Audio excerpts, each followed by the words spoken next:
फिलहाल कल की तेज़ी के बाद भारतीय बाज़ारों को आज बड़ा झटका लगता हुआ नज़र आया। लेकिन अब बात की शुरुआत करते हैं एफआईआईज़ के डेटा से। कल जिस प्रकार से एफआईआईज़ ने अच्छी खासी सेलिंग नहीं की थी, मतलब कि करीब 450 करोड़ तक की सेलिंग, जो कि पूरे महीने की सबसे कम सेलिंग का आंकड़ा एफआईआईज़ की तरफ से आता हुआ दिखाई दिया था, वो फिर से बढ़कर 4600 करोड़ का बहुत भारी भरकम एफआईआईज़ का सेलिंग का आंकड़ा फिर से हो चुका है।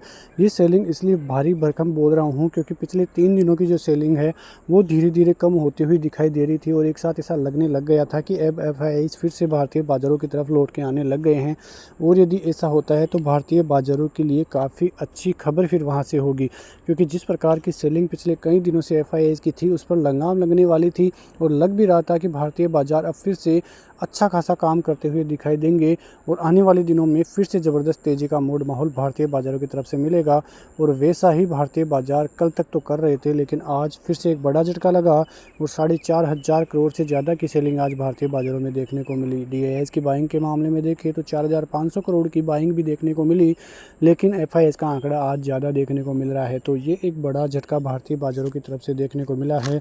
आने वाले दिनों में भी भारतीय बाज़ारों के हालचाल जो है फिर से नेगेटिव होते हुए दिखाई दे रहे हैं, क्योंकि कल तक भारतीय बाज़ार अच्छा खासा काम करने में जुट गए थे। एक तरह से आप देखोगे तो कल लग रहा था कि भारतीय बाज़ार फिर से 24,500 के लेवलों के ऊपर क्लोजिंग आती है तो अच्छी खासी तेज़ी होगी, लेकिन आज ऐसा नहीं हुआ।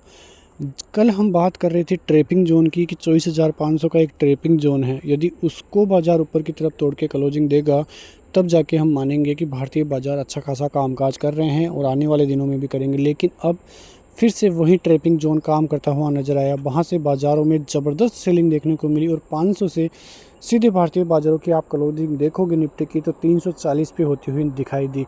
तो एक अच्छी खासी सेलिंग का मूड माहौल ऊपरी लेवलों से बनता हुआ नजर आया। अब कल के लिए बात करें तो निफ्टी यदि 24,500 के ऊपर फिर से क्लोजिंग देखने को मिले तब जाके एहसास होगा कि अच्छी खासी बाइंग का मूड माहौल फिर से बनेगा।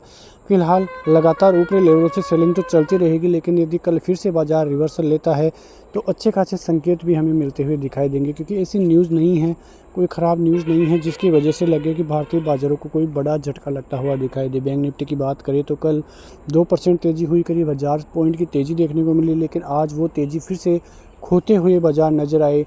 करीब आधे परसेंट 1% से ज़्यादा की गिरावट देखने को मिली। तो जो तेज़ी आई थी उसका आधी तेज़ी तो ख़त्म हो चुकी है और बाज़ार फ़िलहाल कल हम बात कर रहे थे 51,800 के लेवलों पे, उसके ऊपर की क्लोजिंग ही आज देखने को मिली है। अब यदि कल बाज़ार 51,600 के लेवल तोड़ता है नीचे की तरफ तो फिर ज़्यादा दिक्कतें होगी, क्योंकि 600 का एक अच्छा खासा सपोर्ट जोन भारतीय बाज़ारों के लिए आपको दिखता हुआ नज़र आएगा।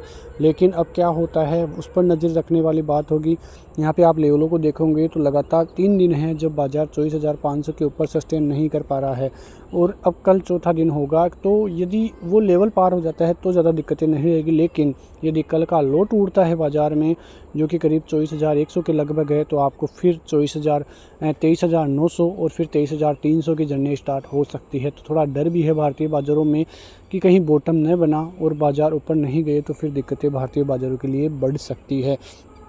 तो वो एक नज़र हमें रखनी है। वहीं बैंक निफ्टी में भी अच्छी खासी फ़िलहाल बाइंग तो देखने को मिली थी। अब आज एचडीएफसी बैंक के कारण आज भारतीय बाज़ारों में फिर से सेलिंग देखने को मिली, लेकिन चाइनीज़ बाज़ारों का भी थोड़ा बुरा हाल ही है। लगातार तेज़ी के बीच में फिर से चाइनीज़ बाज़ारों जो है रुकते हुए ही दिखाई दे रहे हैं। तो ये सभी चीज़ें भारतीय बाज़ारों के लिए आने वाले दिनों में काफ़ी इंपॉर्टेंट रहेगी, तो इन पर आपकी नज़रें ज़रूर रहनी चाहिए। तो ऐसी खबरों के साथ मिलते हैं नेक्स्ट वीडियो में, तब तक के लिए नमस्कार। जय हिंद, जय भारत, वंदे मातरम।